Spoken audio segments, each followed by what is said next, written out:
All right, next up we have Aparna Mathur, a FreeOp Senior Fellow, who is one of my favorite people. And we're going to take that other side of the tax reform debate, which is about the part of the tax code that affects low-income Americans. There's an enormous in terms of size, fiscal size, an enormous number of programs that are used to support low-income families, particularly low-income families that work, that are funded through the tax code. Give people an overview, for those who aren't familiar with some of the major tax programs that affect lower-income Americans. Thank you, Avik, and thank you so much to all of you for being here, and to the Clapham group that has helped fund this research. I'm very interested in the US social safety net. I've been working on this at least for the last few years, looking at the issue of access to the safety net, and especially access to multiple programs in the safety net. So if you look at the US, Avik, we spend about $1 trillion on all sorts of programs that support low-income households. These vary from tax credit programs that are through the IRS, and also non-tax credit programs. So some examples of non-tax credit programs, which we've all heard of, are SNAP, like the food stamps program, TANF, WIC, and so on. And tax credit programs are like the earned income tax credit and the child tax credit. We spend a lot of money, but I think one of the issues that I've been researching and looking into is how easy is it really for people to access these programs, given the systems we have set up, right? And I'm happy to get into that. Yeah, so, and we have a session later today on that's where we're going to touch on this as well. But tell us a little about that. We have these programs. You published a paper, an article for us. I think you also published it at Forbes, where you talked about the percentage of people who are theoretically eligible for these programs, and the number who actually participate. And the number who participate, at least according to some of the data you've unearthed, is surprisingly low.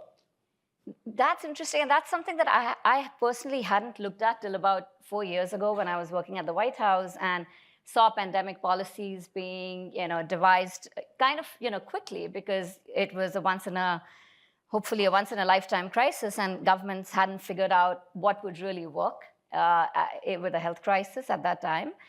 And what it left me thinking were, where I started to think about probing more into these programs is, well, during the pandemic, it was really hard for us to get people the help they needed, right? A lot of good money went out. We had, I think, the child tax credit expansions. We had a lot of, safety net program expansions, and so on and so forth, economic stimulus payments. But when you started digging into, which low-income households were being left out of the safety net access, it seemed to be that we really didn't have the system set up to provide people the help they needed immediately, right? Which meant having access to their bank accounts, having their tax information from previous years, so that we could send the money out quickly, and so on and so forth. So I said, okay, well, if in a crisis we're struggling to get people the help they need, what happens in non-crisis times, right? Let me look at the overall safety net. And I think the issue has been that when people look at, researchers, economists who have looked at these programs, typically hone in on, one or two programs. So, there's a lot of good research around SNAP, and how access to SNAP and food stamps has been, problematic, and, how can we implement nudges and get people to get the benefits that they need. And then someone else will look at TANF, which is the cash welfare program, and we realize that, participation in TANF is like 25 to 26% amongst the eligible population.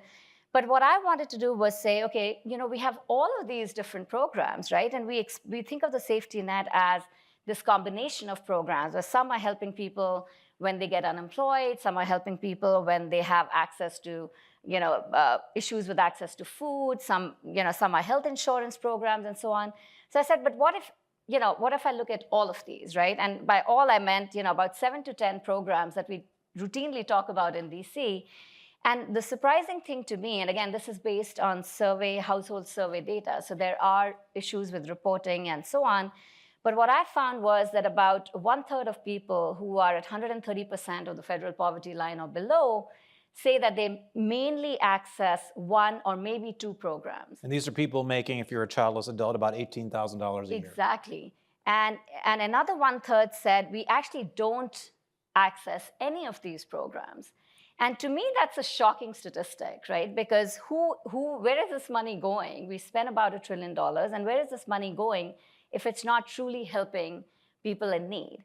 When I started looking at, beyond these non-tax credit programs, also to the tax credit programs like the earned income tax credit, again, participation rates there are at about 78% to 75%. So much higher. Much higher, because I think what's helpful there is that it's going through what I call a one-stop shop, right? You file your taxes, and the VITA, like the free tax assistance services, or your tax preparer tells you, here's something that you can also get. You can get a cash refund at the end of the tax year, as you're filing for your taxes. Again, with the child tax credit, But the issue even there, why is it at 78%? Why are we not at 99% or 100%? And the issue again there is that people really have to spend a ton of time researching, what am I eligible for? How do I qualify for the EITC? What are all the rules around qualification? So one example there is the biggest complication, and I know we talk a lot about like EITC fraud, waste and abuse, because we're spending about $20 billion, I think, in overpayments in the EITC. But again, when you start $20 billion a year. Yeah, $20 billion a year. And you start digging in and you realize, well, maybe a lot of that is just confusion around who actually qualifies for the EITC. So if you look at the, one of the rules is what defines a qualifying child. So if there are two parents, and they have a child who would potentially qualify them for a higher EITC payment, the rules are complicated. So the IRS expects you to understand, okay, if your child has lived with you for longer than 6 months, then you might be able to. Especially if the parents are split up, right? Or they're living separately. Exactly. That's where it gets complicated. If they're filing jointly, it's usually not an issue, but you also get from research that a lot of people don't know that they're even eligible for the EITC. Like they will file a tax, but they don't know that they're eligible for the EITC. When parents are split up, that becomes a bigger deal. Like, where has the child spent more time? Yeah. Whose child is it? Who has a higher AGI? The IRS has tiebreaker rules. An aunt or a grandparent can also claim a child, if they're living in the same household, can also claim a child on the EITC, application. So there are just so many things for taxpayers to figure out. Basically, it's just as complicated as for anybody in this room to do their taxes. Oh, absolutely. Is there TurboTax for EITC? The IRS has set up like these free counseling sessions, and tries to educate people. And now I believe that the chatbots. I write about that in the paper too. How can we tap into Gen AI technologies to help people really understand, before they even file a payment, before they even go to a tax preparer, which is again a little costly, like, what am I eligible for? What are all the tax credits that I could potentially be eligible for? Because I'm truly low income, and I need to understand the help that the government can give me. So maybe you could have Gen AI technologies help people do that. I think technology can make a big difference, because a lot of it seems to be a lack of either awareness or information, or like having to supply multiple types of documents before someone can tell you, yes, this is the help that you can get. So I think helping people navigate the complex web of all these different programs, that we think we're doing a lot. We're doing a lot for people. But sometimes it's the truly needy who are being left out of that process. It's one of the things we heard this morning from Patrick Ruffini, the pollster that we had. I don't know if you were here for that. He mentioned that in a number of the Hispanic border counties in Texas, that when he went down there to talk to them and ask them, why are you turning Republican? That one of the top responses he heard is that the voters didn't like the fact that they felt a lot of people were getting welfare subsidies for not working. Mm-hmm. How, to a voter like that who hears you and says, wait a minute, you want more people to be on welfare? Yeah. There's maybe a psychic disconnect. Explain to that voter why he should favor the kinds of reforms you're talking about. I think the issue comes down to, there's a lot of concern that, yes, we're spending so much money, and a lot of it is just going to people who are fraudulently claiming the money. Right? That's where the fraud comes in. If you look at the way our programs are designed, so something like the earned income tax credit, there is a work requirement in the sense that you only get the EITC if you actually are filing taxes and you have some earned income. Similarly, for the child tax credit, right? There is an earned income requirement for you to claim the CTC. Similarly, for, you would say SNAP across different states, there is a work, there's a work requirement, or at least, yes, show us that you're looking for a job, you're investing in some training. Similarly for unemployment insurance. If you actually dig into the programs, the challenge isn't that we're not making people work to get the benefits they need. The challenge is, yes, there's a perception that there's a lot of fraud in these programs. And I suspect a lot of that fraud is being driven by the fact that we're not being able to verify, right? Like, are people truly working? Are people, when they are putting in documentation, is it, are they putting in some fraudulent documentation, or is it that they truly are confused about the process, right? If I'm claiming a qualifying child, for instance, in the EITC, again, there's a ton of research that shows that about 70% of what we think of as fraudulent claims are really genuine claims where people are just confused. Was I supposed to claim this child on my return, or was someone else? And if you talk to people in the IRS, they will say that we genuinely believe like 50 to 60% of these cases are driven by just a confusion around the application process. So I do think we need to sift through, and I think if we can use technologies for verification, I know FreeOp has done an excellent paper, with having a federal digital ID, right? Like, how do we connect government to taxpayers so that they have that one digital ID that stores possibly all the documentation that's needed to verify income, assets, and so on. I do think if you bring in more technology, a lot of these cases would get reduced, and this perception that, oh my God, there are all these people out there who are not working and who are fraudulently claiming benefits, could be reduced. I'm not saying that there isn't fraud or waste. It could maybe increase confidence in the programs too. It could increase confidence in the system. We will have a session, I can't remember if it's later today or tomorrow. Yeah, it's later today at 3:15, using technology to improve program integrity. We'll talk about this idea. Yeah. Dan Lips and Michael Tanner wrote the paper. It builds off the technology that Estonia has had for 30 years. It's kind of like a TSA pre-check, but for identity. And the idea is that there would be no identity theft if you had this kind of system. With Social Security numbers are basically in the public domain now. If someone wants to steal your Social Security number, it's out there. They can find it on the dark web. There have been so many cyber hacks over the years, and that becomes a big problem. Exactly. And I think the other idea that I've been thinking about, and again, a lot of other countries do outside the US, is this idea of pre-populating tax returns. Why do we put all of the onus on the taxpayer to sort of, I'm going to fill this out, I'm going to understand, read all the sort of footnotes and eligibility rules and qualifying child criteria, and I'm going to be the, on the hook for claiming something that I think I'm eligible for, and then the IRS is going to come back and audit me because they realize that I've filled out something wrong, right? Instead of that, if we had a system where the IRS could actually pre-populate tax returns, right? We're collecting W-2s from employers. We're collecting, people are submitting childcare expenses. There's a lot of documentation that the government already has. Can we make it easier for people to file accurate tax returns, right? And then that might also help increase trust in the system, reduce these cases of fraud, but make it so much simpler. And there's, again, a ton of research around this saying that for people who don't have complicated tax returns, who are not itemizing, who are not claiming, 20 different things, business returns or whatever, it might actually be a better system. Intuit, right? The company that owns TurboTax, has lobbied heavily against that legislation because they want everyone to file taxes through them. Yeah, I mean, among other reasons. Yeah, I think people, I think we have to decide what our North Star is, right? What do we want the country to be? What do we want to do for our people?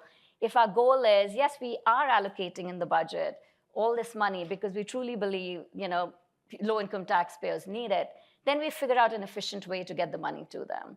If our goal is, I don't know, we just need to have people be on the hook, and then the IRS has this complicated process, and there's just a ton of documentation and inefficiency in the current system that I think we could obviate by, doing this. if I could say the common thread of your paper that you just put on, tell me the name of the paper so people can look it up if they want to Yeah, it's look it up. called Redesigning Technology to Help Low-Income Taxpayers Access the Safety Net. Not quite a mouthful. That's all right. So we got Sorry. that paper, and then we have the digital identity paper. They're Yeah. of the same theme, which is that there's ways to effectively use technology for welfare reform. That you put these technologies in place, it can get rid of a lot of the friction that makes it hard for people to use these different programs. There's another element of welfare reform around the complexity of welfare today that I would think, and tell me if this is wrong, I would think does require legislation, which is the fact that you have EITC and SNAP and CT, the child tax credit, and all these other programs, and it's like you have to apply to all these different programs. If you make $100 more a year, your tax rate goes massively up, and all this sort of stuff. You have to use the money for certain things over here, and this program you can only spend it over there.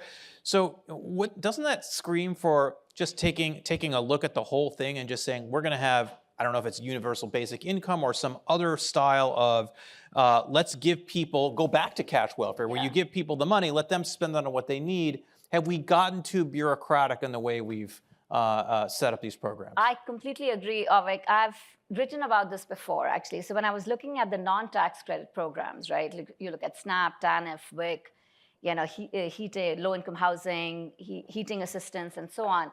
Why are we making people apply for these things in so many different agencies, so many different rules? Every government department has different rules that say you can claim this income as part, if you're trying to get this benefit, but not that income if you're trying to claim this benefit.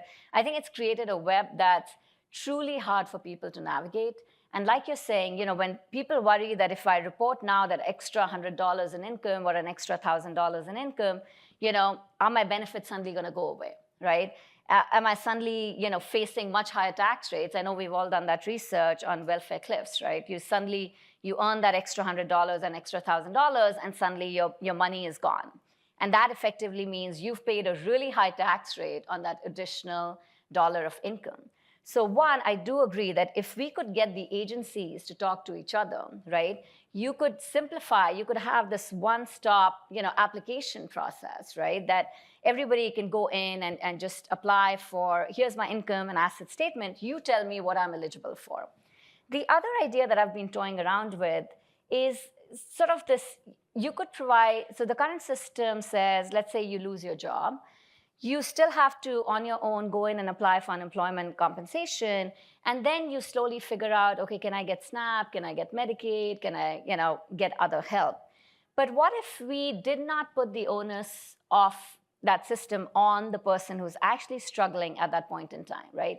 So we say, if you've lost your job, you face an economic crisis, the government is going to help you with some temporary cash support. It could be a 2-month program, it could be a 1-month program. I don't know what it is, but it could be immediate cash support for these individuals who are struggling. And then that gives them that 2-month period to say, find a job, not have to struggle with applying for 10 different programs, give them that opportunity to actually come back into the labor market, get back on their feet, support their families, get the healthcare that they need. And then in 2 months, if you realize, okay, I'm still struggling, then you do have to navigate the system, because just from a practical perspective, I don't see the two parties coming together and saying, I'm completely doing away with work requirements for these 10 different, benefit programs. But I don't think that has to happen in the first week after somebody loses their job. Or what's the best way to reconnect welfare to work? Because when you talk to employers, they say, look, unemployment's at a record low. I can't find enough people to work in these jobs who will show up every day and pass a drug test. They're struggling, and one of the arguments they make is that maybe we're paying people not to work through a lot of these programs, and therefore we've artificially shrunk the labor market. How should we address that problem, if it is a problem? So it's a good question. Again, I think that there's some of it is also a mismatch, right? Some of it is about skills training. So what we often hear now, working in the private sector, what I hear a lot is sometimes people are showing up for jobs and they don't have the right trainings, right? And so can we do more on skills upgradation? And maybe kids don't even need to go to college and we just need to train them on the job. So I think that's a big part of it, right? Like what are the jobs that employers are putting out there? And where is that gap between what people have on their resume or the trainings that they've received versus what an employer is actually looking for? I think aside from that, the economy does, as the economy improves, I think the job finding rates go up dramatically, right? And so I think there's some sense in which, yes, if you overdo social policy and you overdo welfare programs and it becomes really generous and people, like if you had a UBI that was paying people $5,000 a month to stay home, I do worry about the impacts on work incentives, right? How many people would actually be searching for a job if they were guaranteed an income every month? But if you had, a temporary system that said, we understand you're struggling, here's some temporary cash support, but after that, we do expect you to find a job. We do expect you to be, if you're trying to apply for these 10 other programs, we expect you to be searching for a job. We expect you to get some training or education. That's a nice compromise, I think, right? So I do worry that, overly generous benefit programs could affect work incentives. But on the other hand, given all the research that says, people are struggling to even get the help that they need, they're applying for maybe one, maybe two programs, let's do more as a temporary measure than we have currently been doing.